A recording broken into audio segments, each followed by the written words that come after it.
क्योंकि मैं तो हूँ क्या हो अगर ऐसी जेल बना दी जाए जहां सारे सुपर पावर विलन हो, जहां सब एक दूसरे को मारने के लिए बेताब हो, किसी के पास बिजली कंट्रोल करने की पावर तो किसी के पास लेजर की पावर हो या किसी के पास दूसरे के माइंड को कंट्रोल करने की पावर हो।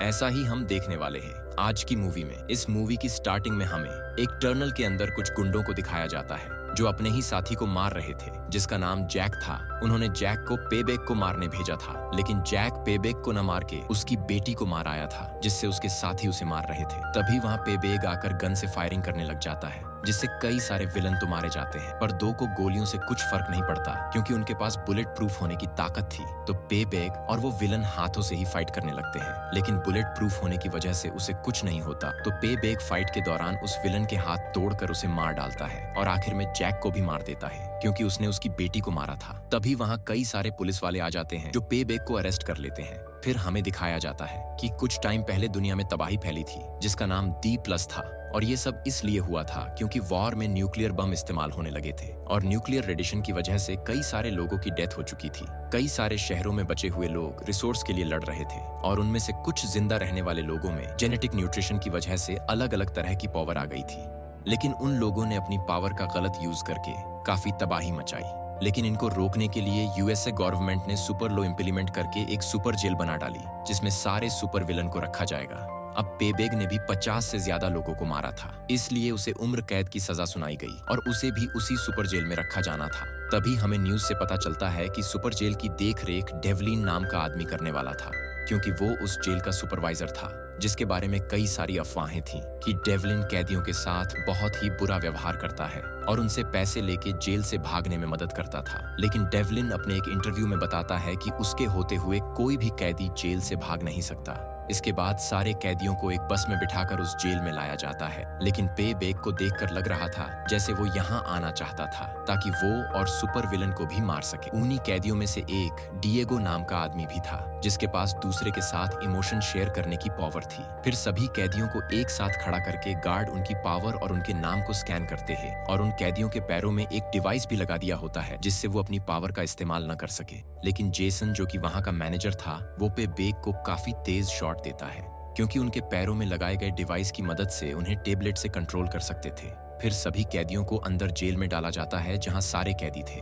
वहां पे पेबैक की मुलाकात जिम से होती है, जिसके भाई को पेबैक ने ही मारा था। इसलिए जिम और पेबैक के बीच में फाइट होने लगती है, लेकिन उनको कोई भी नहीं रोकता क्योंकि सभी को उनकी फाइट देखकर मजा आ रहा होता है। पेबैक जिम को मारने ही वाला होता है, तभी गार्ड पेबैक को इलेक्ट्रिक शॉक देकर रोक लेते हैं, जिसके बाद फीमेल गार्ड पेबैक को बुरी तरह मारती है क्योंकि फीमेल गार्ड काफी गुस्से वाली थी। फिर जिम और पेबैक को ट्रीटमेंट के लिए ले जाया जाता है। वही डिएगो जेल के एक कैदी गॉर्डन से मिलता है जिसके पास बिजली कंट्रोल करने की पावर थी। गॉर्डन डिएगो को बताता है कि वो जेल में पहले आने वाला कैदी है और वो डिएगो को जेल में रहने के कुछ रूल्स भी बताता है। तभी डिएगो गॉर्डन से खतरनाक कैदी लोब के बारे में पूछता है जो किसी के भी माइंड को कंट्रोल करके उनसे सुसाइड करवा सकता था। गॉर्डन बताता है कि वो किसी को भी अपने माइंड से कंट्रोल कर सकता है, इसलिए तुम उससे दूर ही रहना, वो बहुत ही खतरनाक है। अब उसी दिन लोब को सुपरवाइजर डेवलिन ने एक अंधेरे कमरे में बुलाया होता है क्योंकि डेवलिन को लाइव से अकेले में बात करनी थी। डेवलिन लोब से कहता है कि मैं जल्दी ही रिटायर होने वाला हूँ, इसलिए तुम जल्दी से सारे पैसे मेरे अकाउंट में ट्रांसफर कर दो जो तुमने बैंक रॉबरी में चुराए थे। लेकिन लोब मना कर देता है तो डेवलिन उसे मरवाने की धमकी देता है। वही हम जेल के मेडिकल रूम को देखते हैं जहाँ एक डॉक्टर पेबैक का इलाज कर रही होती है। तभी वहाँ डिएगो भी आ जाता है। डिएगो डेंजर नहीं दिखता था, इसलिए उसे साफ सफाई का काम दिया गया था।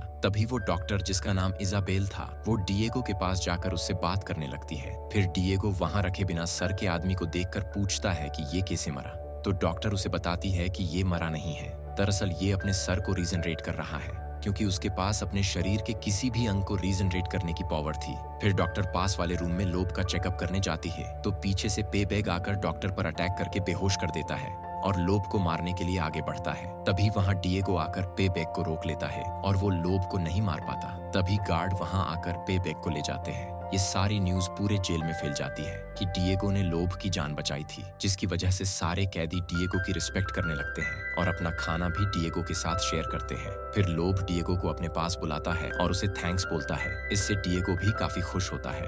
क्योंकि उसकी लोभ के साथ फ्रेंडशिप हो गई थी। वही डेवलिन की एडवाइजर फेलिशिया को डेवलिन की डील के बारे में पता चल जाता है जो उसने लोभ से की थी। इस बात को छुपाए रखने के लिए डेवलिन उसे प्रमोशन ऑफर करता है और साथ ही धमकी देते हुए कहता है कि अगर तुमने ये बात किसी को बताई तो मैं तुम्हें जॉब से निकाल दूंगा। वही गॉर्डन ने 10 सालों में जेल से बेल के लिए कई बार अप्लाई किया था, लेकिन कोर्ट उसकी हर एप्लीकेशन को रिजेक्ट कर देता था। इसका मतलब ये था कि कोर्ट कुछ कैदियों के साथ अनफेयर भी था। लेकिन गॉर्डन कुछ दिन बाद फिर एप्लीकेशन अप्लाई करता है। इस बार उसे बेल मिलने की काफी उम्मीद थी, लेकिन कोर्ट के बेकार सवालों की वजह से गॉर्डन गुस्से में आ जाता है और कोर्ट उसकी बेल कैंसिल कर देता है। इससे गॉर्डन बहुत दुखी था और उधर लोभ जेल से भागने की प्लानिंग बना रहा था। तभी लोभ का असिस्टेंट गॉर्डन को एक तेज धार वाला ऑब्जेक्ट देता है ताकि गॉर्डन अपनी मायूसी का बदला ले सके। फिर गॉर्डन उस ऑब्जेक्ट से पैर में लगे डिवाइस को अनलॉक कर लेता है और एक टेबल के ऊपर चढ़कर इलेक्ट्रिक वायर से खुद को चार्ज करता है, जिसकी वजह से गॉर्डन के अंदर बिजली दौड़ने लगती है और गॉर्डन एक गार्ड के ऊपर अपनी पावर से अटैक करके पूरी जेल के सिस्टम को खराब कर देता है, जिससे सारे कैदियों के पैरों में लगे डिवाइस अनलॉक हो गए थे। ये देखकर डिएगो गॉर्डन को रोकता है, पर गॉर्डन उसकी नहीं सुनता।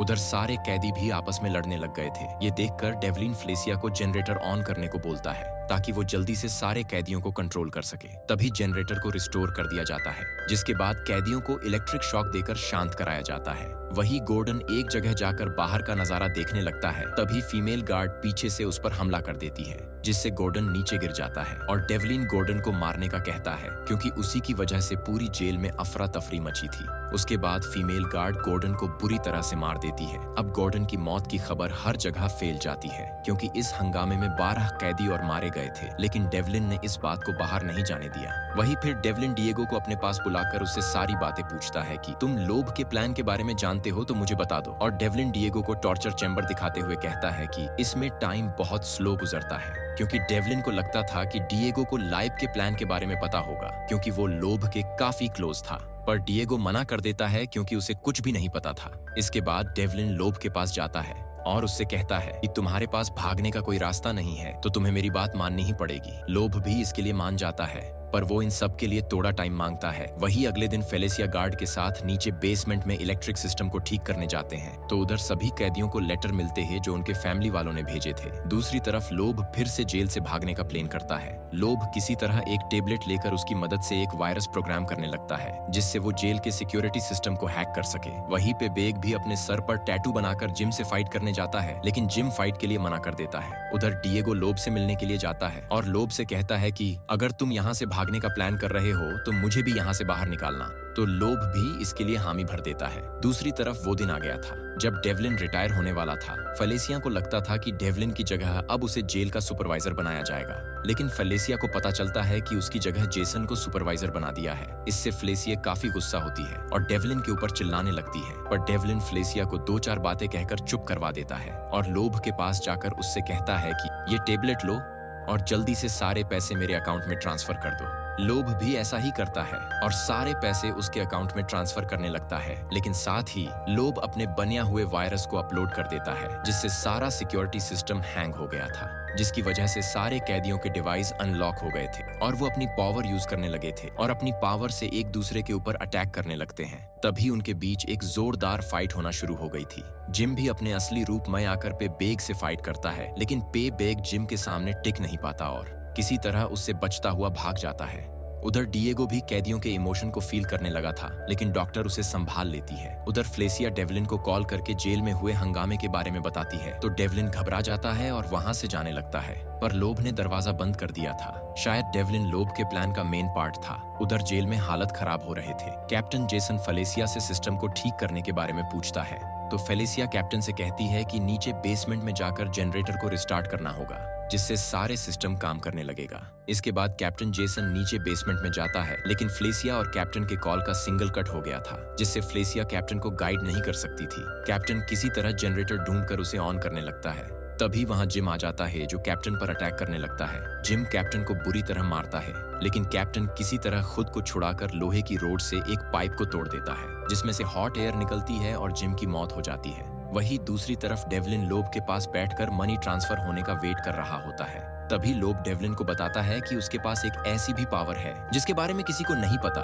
दरअसल लोब के पास आत्मा को एक दूसरे के शरीर में ट्रांसफर करने की पावर भी थी और फाइनली लोब अपनी आत्मा को डेवलिन की आत्मा के साथ बदल लेता है, जिससे लोब अब डेवलिन के शरीर में चला गया था और अपनी बॉडी यानी जिसमें डेवलिन था उसको पंच मार के बेहोश कर देता है। उधर कैप्टन ने जनरेटर रिस्टार्ट कर दिया था, जिससे अब सारे कैदी को शोक देकर वापस केज में बंद कर दिया जाता है और गेट खुलने पर लोब गार्ड से बोलकर डेवलिन को टॉर्चर रूम में डलवा देता है और बाहर आकर फ्लेसिया को जेल का सुपरवाइजर बना देता है। जिसके बाद फ्लेसिया वहां की जेल में बहुत चेंजेस करती है, जैसे कि सुपर पावर के तहत उसने कैटेगरी बना दी थी, जिसके बाद डिएगो की सजा को कम करके दूसरी जेल में शिफ्ट कर दिया गया था। डिएगो जाने से पहले डॉक्टर से मिलने आता है और डॉक्टर को ध्यान रखने के लिए थैंक्स बोलकर जेल से बाहर आ जाता है, जहां लोब के असिस्टेंट को भी छोड़ दिया गया था। उसके बाद लोब अपने असिस्टेंट के साथ गाड़ी में बैठकर वहां से निकल जाते हैं और यही मूवी की हैप्पी एंडिंग हो जाती है। अगर आपको मूवी पसंद आई हो तो चैनल को लाइक एंड सब्सक्राइब जरूर करें। Thanks for watching.